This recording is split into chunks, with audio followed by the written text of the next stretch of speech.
ಅಸ್ಸಾಂ ರಾಜಧಾನಿ ಗೌಹತಿಯಲ್ಲಿ ಸಂಕಣ ಭಾರತದ ಅತಿದೊಡ್ಡ ಏರ್ ಟರ್ಮಿನಲ್ ಕಟ್ಟಡ ಗುಚ್ಛವನ್ನ ಪ್ರಧಾನಿ ಮೋದಿಯವರು ಲೋಕಾರ್ಪಣೆ ಮಾಡಿದರು.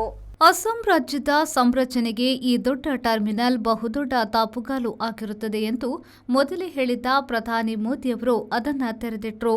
ಇದು ಸಂಕಣ ಇಲ್ಲವೇ ಈಶಾನ್ಯ ಭಾರತದಲ್ಲಿ ಅತಿದೊಡ್ಡ ಏರ್ ಟರ್ಮಿನಲ್ ಸಮುಚ್ಚಯವಾಗಿದೆ. ಈಶಾನ್ಯ ಭಾರತದ ಪ್ರವಾಸೋದ್ಯಮ ಮತ್ತು ವ್ಯಾಪಾರೋದ್ಯಮಕ್ಕೆ ಇದರಿಂದ ಇನ್ನಷ್ಟು ಅನುಕೂಲವಾಗಲಿದೆ ಎಂದು ಹೇಳಲಾಗಿದೆ. ಗೌಹತಿಯ ಲೋಕಪ್ರಿಯ ಗೋಪಿನಾಥ್ ಬಾರ್ಡೋಲೆ ಅಂತಾರಾಷ್ಟ್ರೀಯ ವಿಮಾನ ನಿಲ್ದಾಣಕ್ಕೆ ಆಧುನಿಕ ಕೊಂಬು ಎಂಬಂತೆ ಈ ಹೊಸ ಕಾರಿಡಾರ್ ನಿರ್ಮಾಣಗೊಂಡಿದೆ.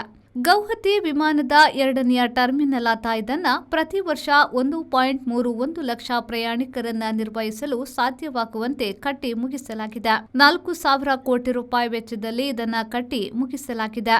ಮುಂದಿನ ನಿರ್ವಹಣೆ, ರಿಪೇರಿ ಮೊದಲಾದವುಕ್ಕೆಂದು 1,000 ಕೋಟಿ ರೂಪಾಯಿ ತೆಗೆದಿರಿಸಿರುವುದಾಗಿ ಹೇಳಲಾಗಿದೆ. ಇದು 1,40,000 ಚದರ ಮೀಟರ್ ವಿಸ್ತಾರವಿದೆ. ಇದೇ ವೇಳೆ ಅಸ್ಸಾಂ ಮುಖ್ಯಮಂತ್ರಿಯಾಗಿದ್ದ ಗೋಪಿನಾಥ್ ಬಾರ್ಡೋಲೆ ಅವರ ಮೂರ್ತಿಯನ್ನ ಪ್ರಧಾನಿ ಮೋದಿಯವರು ತೆರೆದಿಟ್ಟರು.